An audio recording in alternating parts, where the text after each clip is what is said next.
જેને જીવનમાં સુખી થવું હોય ને એને ગુસ્સો ન કરવો. અને ગુસ્સાનું કારણ છે આપણી ઈચ્છાઓ. બહુ ઈચ્છાઓ જે કરશે ને એ માણસ દુઃખી થાય.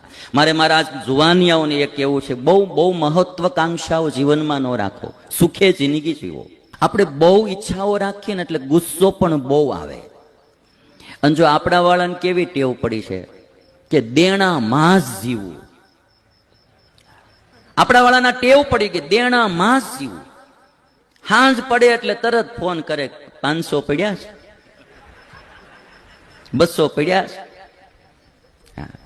છે. થોડોક તમારો હમણાં અમને લાગી ગયો, આ સદ્ધામમાં થોડોક લાગ્યો છે એવો. એટલે ભગવાને ઘરનું મકાન દીધું હોય, ગાડી દીધી હોય, પરિવાર દીધો હોય, જરૂર પ્રગતિ માટે કરો, પણ સ્ટેપ બાય સ્ટેપ જાઓ. પછી આખી જિંદગી નકરી ટેન્શનમાં ન જીવાય, નકરું દેણામાં ન જીવાય. ક્યારેક મોજથી પણ જિંદગી જીવાય.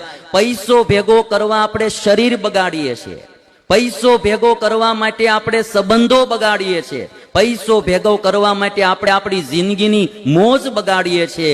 અને એક દી પૈસો ક્યાંક એવી રીતે વયો જાય, વળી પાછા ઠન ગોપાલ થઈ જાય. જિંદગી થોડીક મોજથી જીવો.